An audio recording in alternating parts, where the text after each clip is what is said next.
Not too lost, yet. Jake DePoe here again with another talkie. Standing here at Tillamook Bay. But more than that, I'm standing here on a very, very special little spot.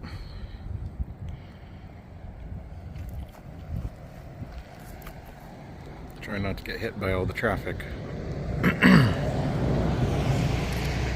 Now, I'm here to tell the story of the wild woman of Tillamook Bay.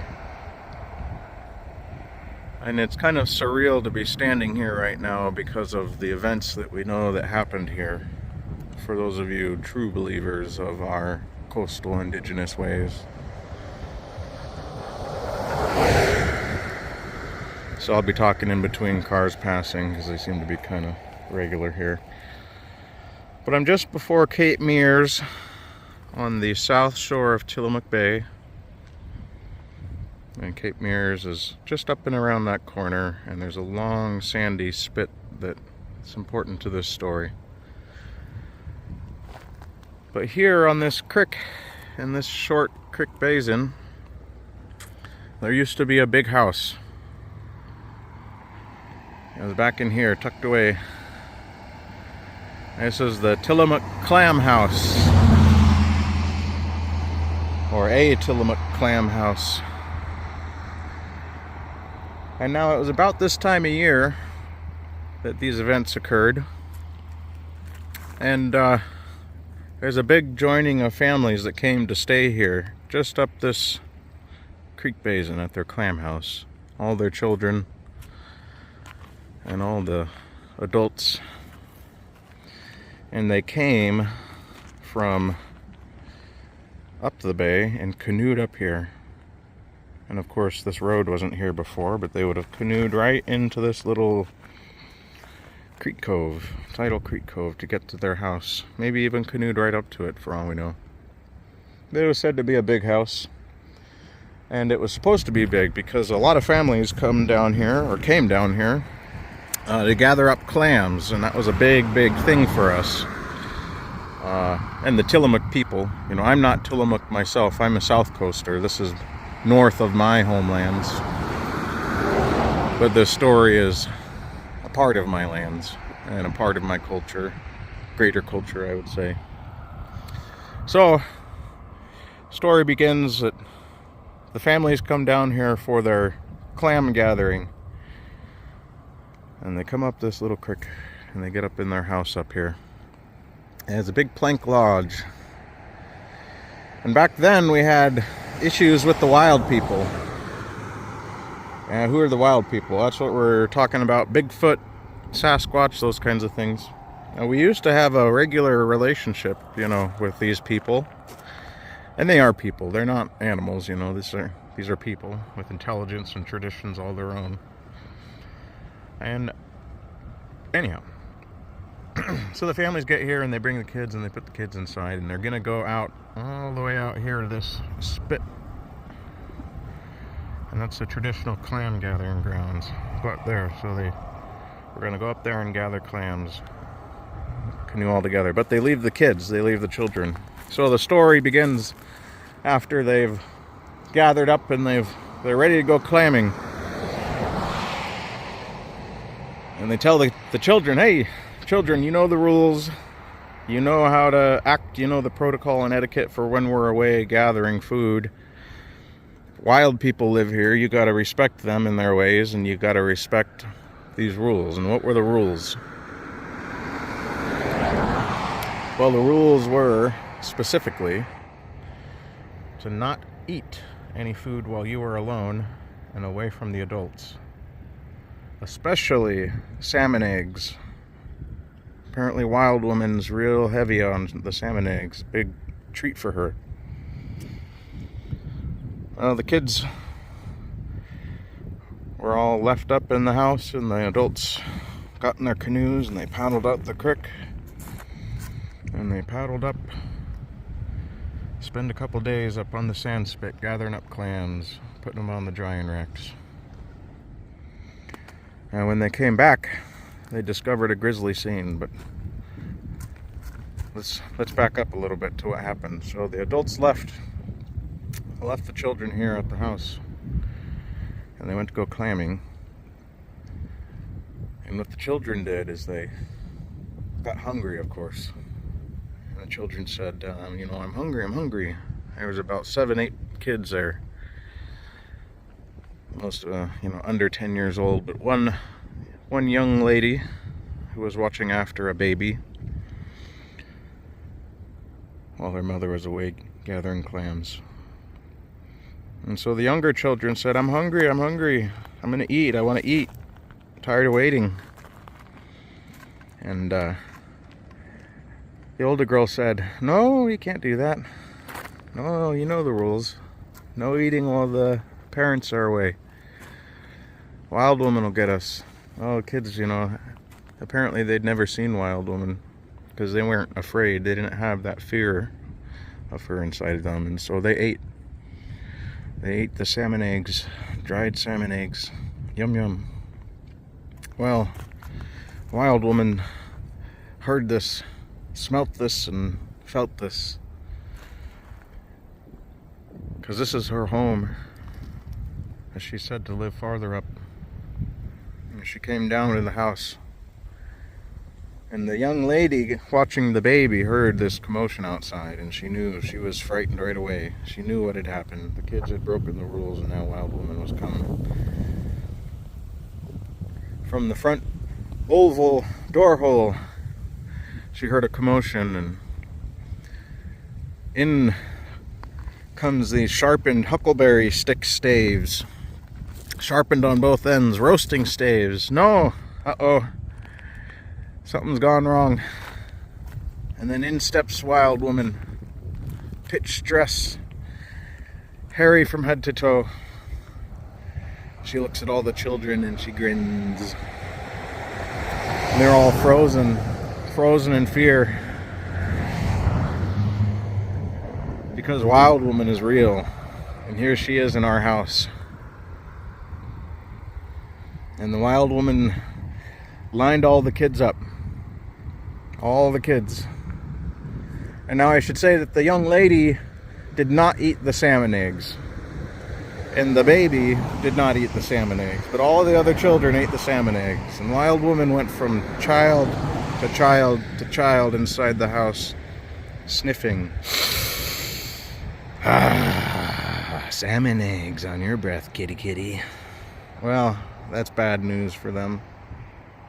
Now, the young lady, either by her own fear or some magic of the Wild Woman, was completely frozen. Couldn't move an inch. Just watch. As the Wild Woman took each child that had eaten salmon eggs and broken that old law, that old rule. And what are rules and laws except those things that are enforced on the land? And there she was to enforce them. And she did, in a terrible way. She put each of those children who had broke the rules on huckleberry staves. And she began to roast them around the fire in the house. Roast them alive. What a terrible way to go. And the young lady and the baby, frozen stiff, watching it the whole time. And Wild Woman feasted and feasted and feasted. Until the parents came home. And Wild Woman was gone by the time they got home. The parents came home from up here. They paddled down this little coast here. And they seen a fire. They seen the smoke, the black smoke from the bodies of the children roasting.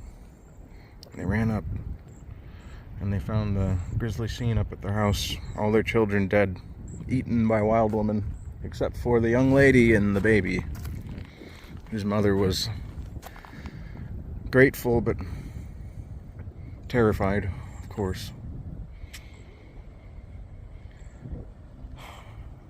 And so this is the part of the story where it becomes a little bit more of a action flick. The father of the children killed, he was of course enraged that his children were murdered and eaten in this way. He was presumably the elder man of the families there. or perhaps just the most angry one of them all. But he set out to kill Wild Woman now. He said in his heart, "Wild Woman, I'm going to kill you. I'm going to roast you the way you roasted my children." And so he told the families to go back to the clan camp. Get in your canoes and leave. Everyone leave. Go to clam camp. So they all got in their canoes and they paddled back up. Back up, back up, back up. Go back and get clams. But he stayed. He stayed at his house back here on this creek. Why did he do that? He was going to trap Wild Woman. And so because he knew the rules that Wild Woman would come if you were eating alone, or eating these salmon eggs alone especially, that's exactly what he did. He took his seal club and he took his dagger knife and he waited inside his home just up here and he ate the salmon eggs late at night. And sure enough, there came Wild Woman. First the huckleberry staves through the door. Whoa! There she is, and then she comes hauling through the door. "Who's eating salmon eggs?" And the man says, "I am."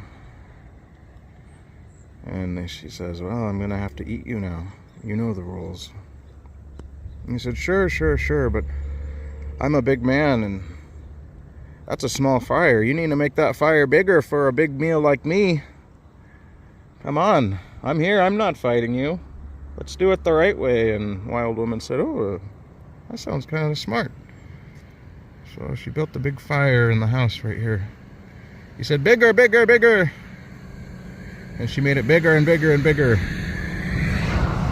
pulling all the old punky wood out of that basket on her back. Big fire in the old plank house. And when she was distracted with that fire, he jumped on her back and he stabbed her in her eyes. And now they say that the only way that a knife can puncture the skin, or I should say puncture a wild person at all, is through their eyes. They say that their skin is so tough that no knife can penetrate it. And he knew this, of course, being old and wise, and he jumped on her and he stabbed her eyes out. And he jumps off and he hides and goes quiet. And he's still in the plank house over here. The fire's roaring. She's screaming. Her pitch dress is catching fire now. It's melting. She's screaming, "Ah! Why'd you do this? Why'd you do this?"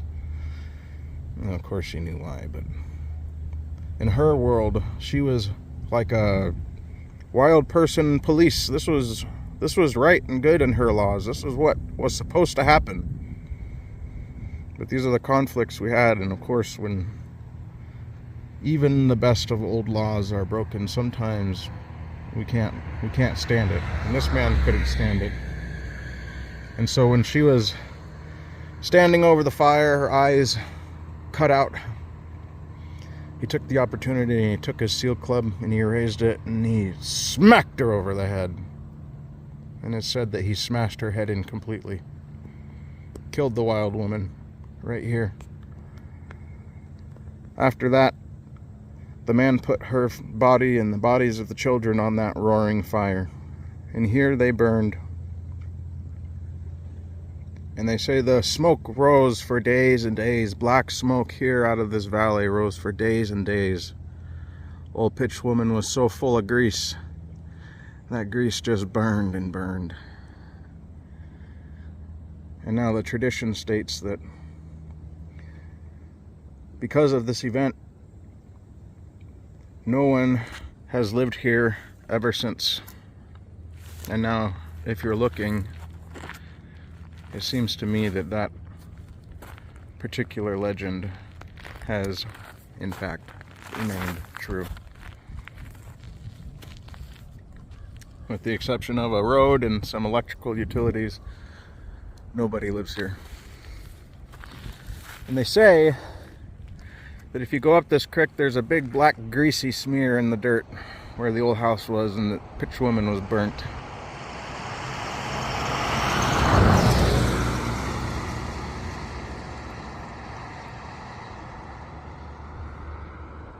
And that's the story of the Tillamook wild woman at the clam house.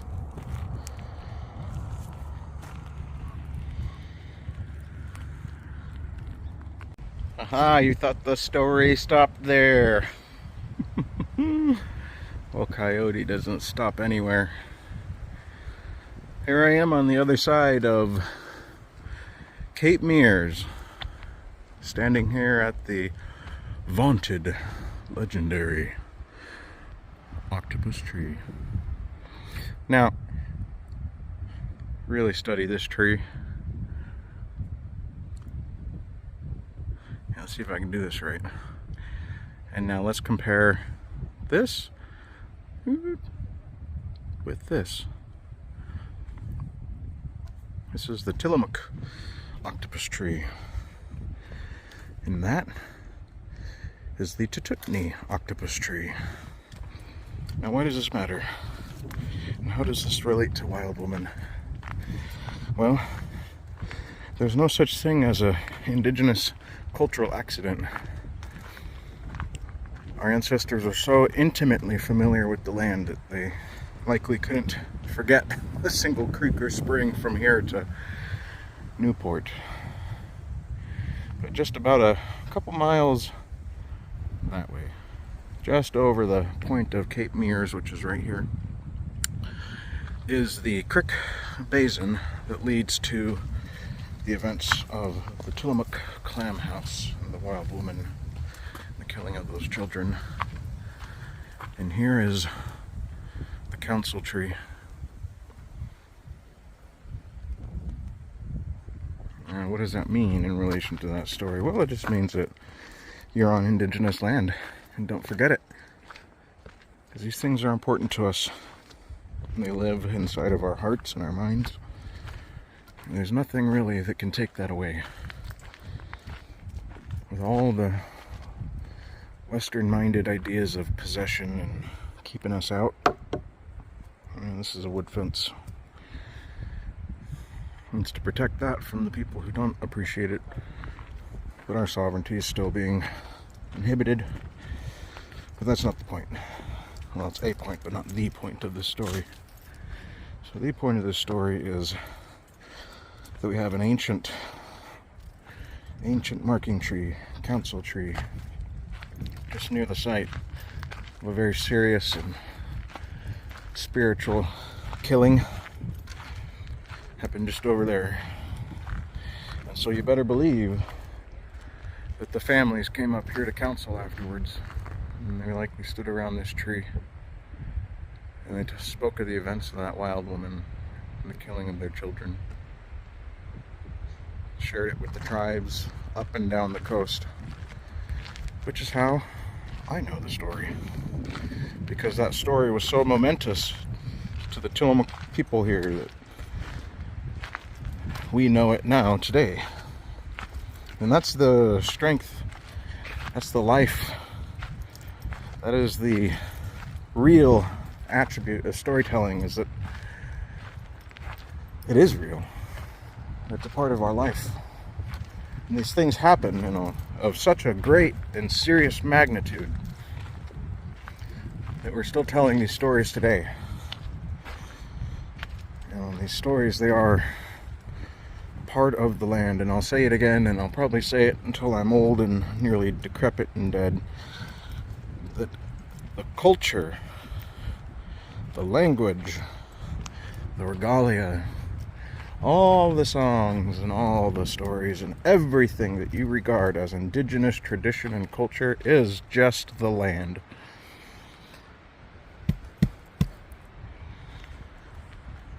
And what we are doing as indigenous people here is we are simply telling the story of our land,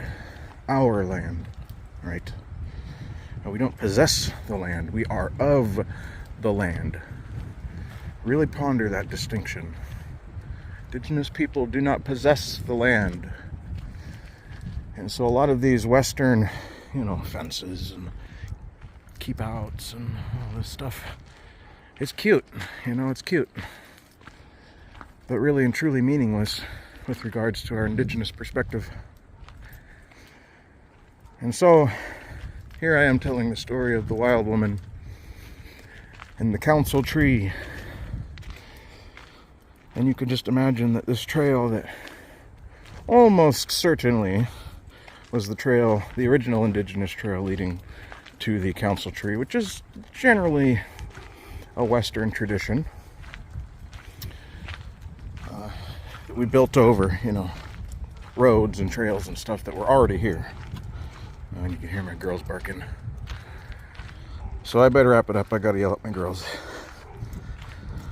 I'll do another little follow-up and conclude this story. So I hope you had a good time and enjoyed it. Learned a little bit about the land and about the inheritors of it, thereof. Shoo! Tee!